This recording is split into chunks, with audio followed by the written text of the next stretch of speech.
त्याला माझ्यावर भोगतात म्हणजे काय? अरे मी काय भिकारी वाटलं की काय तुम्हाला? भिकारी वाटलं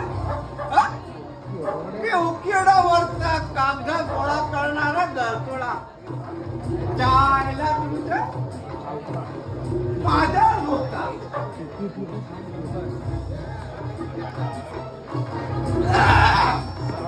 सावकाश सावकाश. काय ग सकू, मी तुला घेतो आणि तूच मला पडतीस.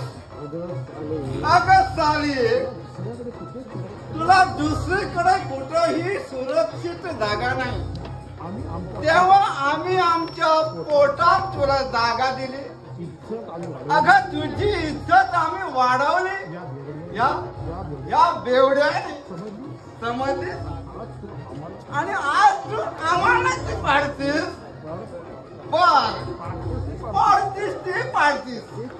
ते सुद्धा कधी रस्त्यावर, कधी गटाऱ्यात. काय चाललंय का तुला?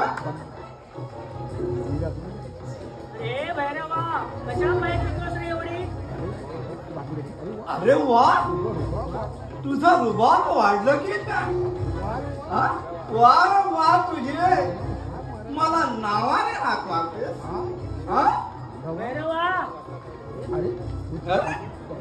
कमाल झाली याची. थांब, तुला आता मी पिळून टाकतो. अरे भैर्या, अरे भैर्या,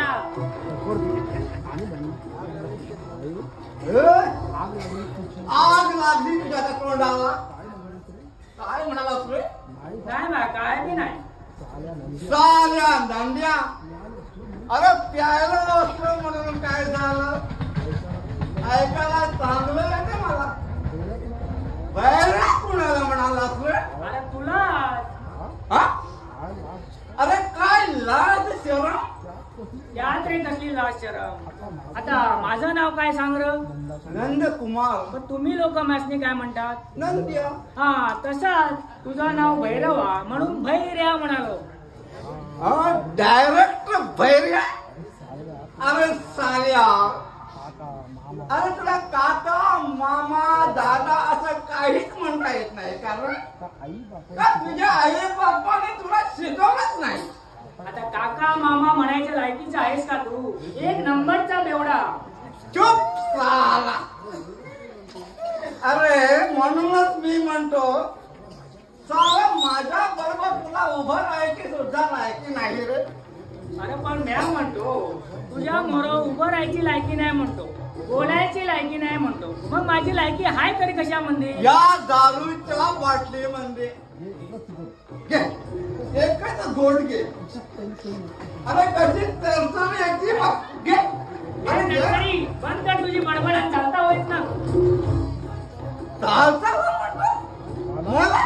अरे भैरवा, अरे लायकी आहे का तुझी?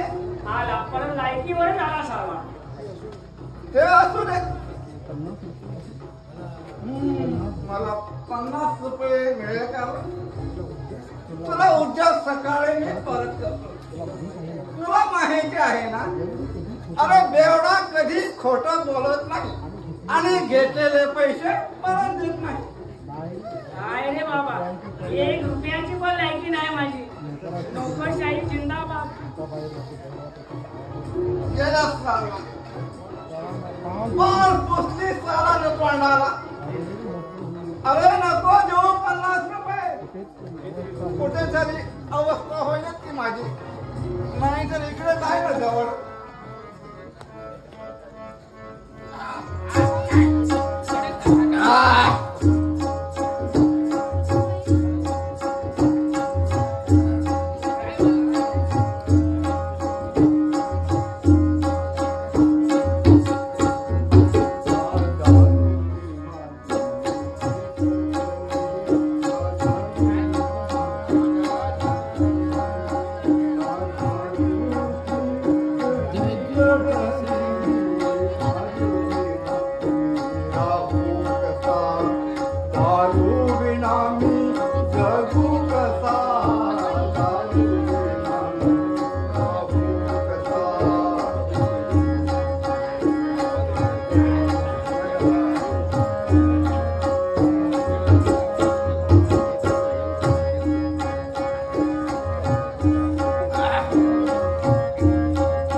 आता मला 50 रुपये कोण देणार?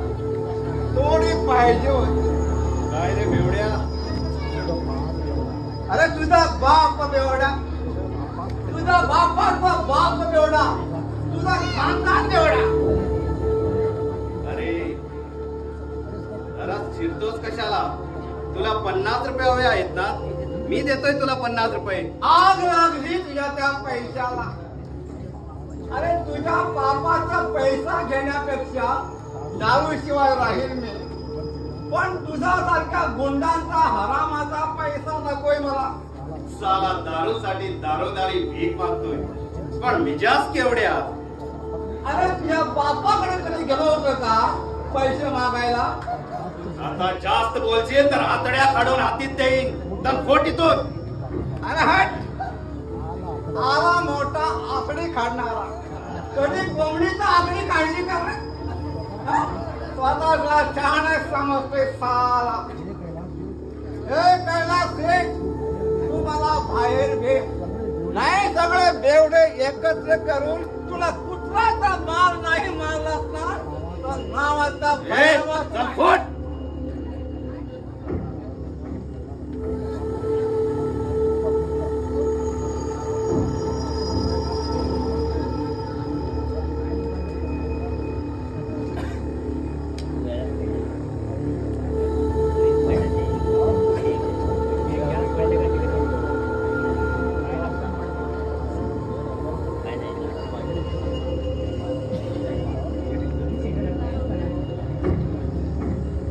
पूजा, ए पूजा. कोण? तू इथे का आलायस? का म्हणजे भावाने बहिणीकडे येऊ नये का? कोण भाऊ? अरे तू तर हैवान आहेस, हैवान. बहिणीच्या चारित्र्याचा लिलाव करणारा दलाल आहेस तू. कसा आहेस?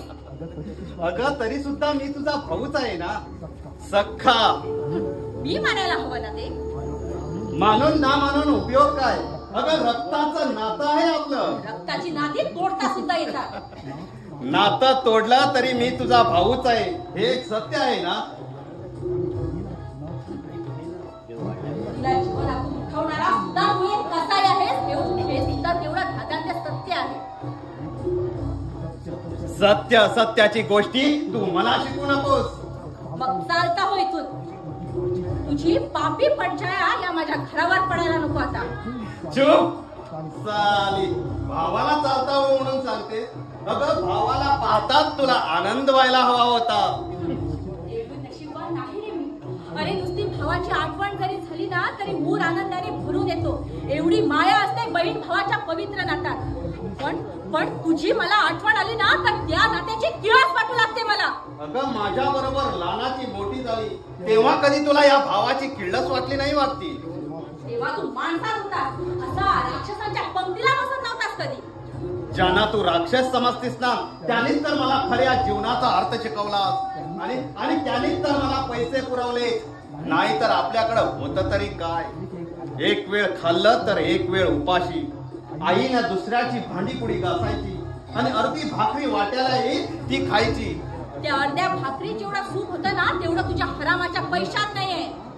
अगं कसलं ते सुख? दुसऱ्याने फेकलेल्या तुकड्यावर जगायचं असला भिकारडी जीवन मला पसंत नव्हतं. मला हवा होता तर पैसा, फक्त पैसा बस. पैशांसाठी तू गुंड मवाली झालास.